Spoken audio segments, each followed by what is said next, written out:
길을 따라가는 지혜. 하나님은 주권적이시며 겸손하게 자신을 찾는 사람에게 자비로우시다. 우리에게는 어떤 문제가 있는가? 하나님에 대한 착각, 잘못된 열심, 아니면 이런 식으로 인도받지 않으면 하나님이 우리에게 특별히 원하는 게 없다고 결론 내리고는 동기가 결여되고 냉담한 상태가 돼버린다. 어떤 것이 더 나쁜가? 광신적인 활동인가? 아니면 수동적인 게으름인가? 광적인 사람이 되는 것인가? 게으름뱅이가 되는 것인가? 모두 나쁘다. 하지만 인도의 문제를 성경적으로 접근하면 두 종류의 문제를 다 피할 수 있다. 그것을 어떻게 명확히 조직적으로 말할 수 있을까? 요약해서 다음 10가지 점검표로 제시한다. 1. 내가 하나님을 위해 가장 잘할 수 있는 것이 무엇인가? 라는 질문을 던져보라. 2. 성경의 지시들을 살펴보라. 하나님과 다른 사람들을 사랑하라는 명령, 율법이 정한 한계와 율법에서 확증하는 책임, 열정적으로 활동할 것을 주장하는 것, 그리고 지혜에 대한 세밀한 훈련 등에 순종하면 최선의 선택을 내릴 수 있다. 특히 잠언과 야고보서를 읽어보라. 3. 성경에 나오는 경건함의 본을 따르라. 예수님의 사랑과 겸손을 본받으라. 그러면 크게 잘못될 수가 없다. 4. 지혜가 최선의 행동 방향을 판단하도록 하라. 하나님이 당신에게 개인적으로 주시는 지혜뿐 아니라 기독교 공동체 친구나 스승의 공동 지혜도 고려하라. 영적으로 고독한 방랑자가 되지 말라. 당신이 하나님 뜻을 안다고 생각할 때 그 인식이 과연 올바른 것인지 점검받도록 하라. 당신보다 더 지혜로운 사람들의 지혜에 의지하라. 조언을 받아들이라. 5. 하나님이 당신에게 보내시는 신호들을 유의하라. 특별한 관심이나 마음의 평안이 없는 건 뭔가가 변화되어야 한다는 표시일 수도 있다. 6. 바울이 하나님 뜻 안에 있는 사람들의 마음을 지키신다고, 안전하고 한결같이 지켜 보호하신다고 말한 신적인 평강을 간직하라. 7. 환경이 가진 한계를 관찰하라. 그 한계들이 변화될 수 없음이 분명할 때는 하나님이 허락하신 환경이라고 받아들이라. 8. 결정을 내릴 만한 적절한 때가 될 때까지 하나님이 인도를 보류하실 수도 있음을 각오하라. 하나님은 보통 한 번에 한 걸음씩 인도하신다. 9. 하나님은 당신이 좋아하지 않는 어떤 것을 하라고 지시하고는 그것을 좋아하도록 가르치실 수 있다. 그것에 대해 마음의 준비를 하라. 10. 설사 부적당한 결정을 내렸더라도 그것이 끝이 아니라는 사실을 절대로 잊지 말라. 하나님은 용서하시며 회복시키신다. 그분은 당신의 언약 하나님이시며 구세주이시다. 그분은 당신이 아무리 심하게 넘어지더라도 당신을 결코 놓지 않으실 것이다. 나의 대적이여, 나로 인하여 기뻐하지 말지어다. 나는 엎드러질지라도 일어날 것이요, 어두운 데 앉을지라도 여호와께서 나의 빛이 되실 것이미로다. 방금 인용한 미가의 말은 하나님의 뜻을 행하고자 하지만 그 뜻을 제대로 이해하지 못할까봐 두려워하는 모든 사람들에게 큰 위로가 된다. 주님은 나의 목자이시다. 그분은 나를 인도하시고 나를 회복시키신다. 그분은 나와 함께 하시니 나는 초조해할 필요가 없다. 얼마나 안심이 되는가. 인도는 많은 현대 그리스도인들에게 매우 까다로운 주제이다. 우리 대부분은 자신의 문제이건 도와주고 싶은 사람의 문제이건 인도와 관련한 문제들을 직접 경험해 본 적이 있다. 그런 당혹스러운 부분에 초점을 맞춰보자. 왜 이런 문제들이 그렇게도 많이 발생할까? 어디에서 어려움이 생기는 것일까? 그 어려움들은 대부분 우리 자신이 자초한 것이다. 하나님의 인도를 구할 때 우리 자신이 최대의 적이 되어 우리는 이중으로 낭패를 보곤 한다. 한편으로 우리는 신학적 통제력을 잃고 엉뚱한 미신들을 따른다. 우리는 인도의 문제를 따로 고립시키고는 미래에 상당한 모험이 따르는 중대한 결정들, 이를테면 평생 반려자나 직업 또는 직장, 주거지 등의 문제에만 인도가 필요하다고 생각한다. 그렇게 분리시키는 것은 좋지 않은 신학이며 이런 문제에 대한 인도가 마치 우리 자신이 알지 못하고 알 수도 없는 미래에 일어날 일에 대한 신탁처럼 돌연히 불쑥 임하는 것이라고 잘못 생각하게 한다. 하나님은 어떻게 인도하시는가? 가르침으로 인도하신다. 그분은 어떻게 가르치시는가?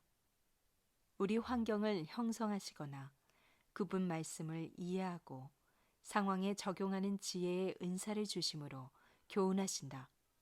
하나님은 보통 섭리와 교훈을 통해 인도하신다. 특정한 경우에 그분이 무엇을 더하실지는 미리 예상할 수 없다. 하지만 우리가 겸손하고 유순하여 받을 준비만 되어 있다면 지혜는 언제나 주실 것이다. 신적인 인도를 받는 내적 경험은 보통 어떤 표적을 보거나 음성을 듣는 것이기보다는 할 수 있는 최선의 것을 성취할 수 있게 되는 것이다. 인도함과 인도받는 삶의 실상을 나타내는 전형적인 성경 본문은 많은 사랑을 받는 목자시 시편 23편이다.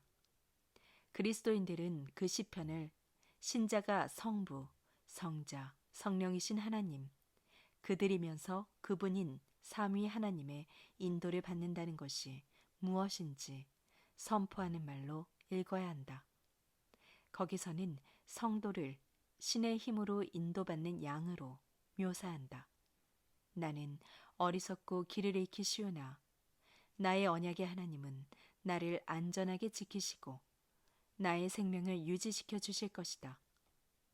그분은 안식, 쉴만한 물가, 원기, 회복, 내 영혼을 소생시키시고 보호, 사망의 음침한 골짜기로 다닐지라도 풍성함, 내게 상을 베푸시고 즐김, 선하심과 인자하심이 나를 따르리니 인도는 사랑의 왕인 하나님이 창세전에 나를 위해 계획해 놓은 총체적인 언약적 돌보심의 한 측면이며 해방과 기쁨을 주는 것이다. 여호와는 나의 목자이시다. 그분은 나를 돌보시고 내가 갈 길을 명하시며 나와 함께 하시고 나를 안전하게 집으로 데려가신다고 서약하셨다. 그분은 약속을 반드시 지키실 것이다. 마지막으로 그가 나를 인도하시는 도다는 하나님이 섭리적 교훈으로 각 상황에서 올바로 행하는 곧 최선이고 가장 열매가 많고 가장 순결하고 고상하며 가장 그리스도를 닮고 하나님을 영광스럽게 하도록 행하는 지혜를 주신다는 것이다. 그리고 그 목적을 위해 나에게 동기를 부여하신다는 의미이다. 하나님은 이런 분별력을 어떻게 주시는가? 그것은 지혜의 문제이다. 그 지혜는 어디에서 오는가? 두 가지로 대답할 수 있다. 공식적이고 신학적인 대답은 하나님의 말씀과 성령에게서 온다는 것이다. 개인적이고 경험적인 대답은 하나님의 은혜로 변화됨으로 온다는 것이다. 각 대답은 다른 대답의 일부이며 둘은 한데 결합되어 있다. 성경에 나온 하나님의 가르침은 우리가 살아가는데 기본 지침이다. 성경 역사와 정기는 여러 교훈적인 본문들이 자세히 설명하는 믿음과 신실함에 대한 요구를 긍정적으로든 부정적으로든 예시하고 강화한다.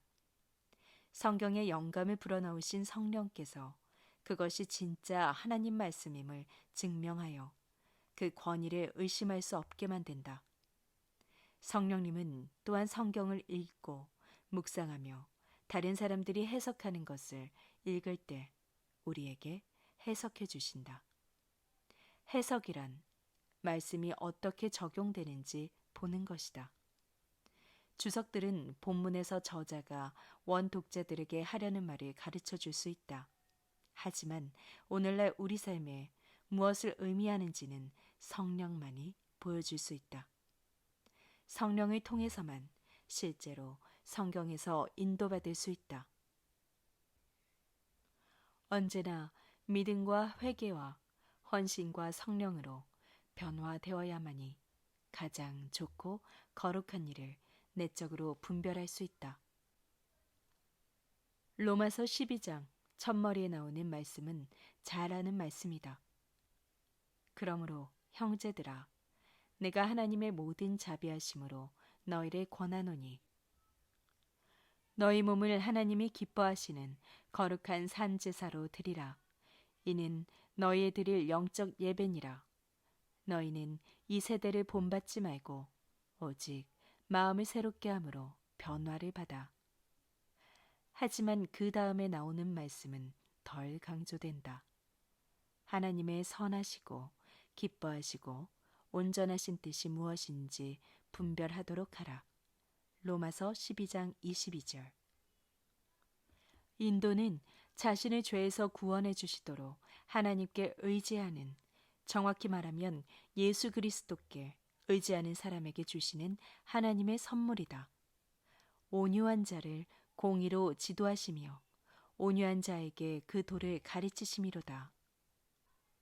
우리는 여기에서 모델이 얼마나 중요한지 보게 된다. 사도들은 그리스도를 본받고 또한 자신들을 본받으라고 말한다. 이 본받음은 곧 겸손하고 큰 희생을 치르며 자신을 주는 사랑, 곧 다른 사람을 높이고자 자신의 끝까지 소비하는 사랑의 정신을 파악하는 것이다. 하나님 뜻을 분별하는 것에는 나와 관계 있는 모든 사람에게 이런 태도를 유지하며 그것을 부정하는 이기적 행위를 피해야 한다고 인식하는 것이 포함된다. 하나님 뜻을 알고자 할 때 공동체의 중요성 역시 강조해야 한다. 우리는 혼자 모든 것을 자급자족하는 외로운 존재로 만들어지거나 구속받지 않았다. 우리 개인이 가진 지혜와 분별력만으로 충분하리라고 생각하면 안 된다. 모사가 많으면 평안을 누리느니라. 잠언 11장 14절. 우리보다 더 지혜롭고 경건한 이들의 조언을 받아들이지 않을 만큼 교만하면 절대 안 된다. 주님이 주신 내적 깨우침으로 개인적인 인도를 받았다는 생각이 들어도 비현실주의나 현혹됨, 어리석음 등을 인식할 수 있는 신자들에게 점검받을 필요가 있다. 성령은 하나님의 뜻을 더 잘 분별하도록 하기 위해 통상 그리스도 몸의 공동체를 사용하신다. 성령이 다른 신자들을 통해 우리 삶을 향한 하나님의 뜻을 확증하실 수 있음을 아는 것도 하나님의 인도에 대한 훈련이다. 성경적인 하나님의 인도는 바로 이런 것이다. 물론 그 이상일 수도 있지만 분명 그 이하는 아니다. 성경에서 이미 금한 것이나 하나님의 섭리로 분명히 한계가 그어진 부분을 벗어나는 것, 그리고 거듭난 마음으로 구세주 하나님을 가장 영화롭게 하고 기쁘게 하는 것이 무엇인지 분별할 때 따를 수 없는 인도는 어떤 것이든 거짓되고 현혹하는 것이라고 판단해야 한다. 피상적이고 세속적인 자신감이 난무하는 이 시대에는 함정들이 널려 있다.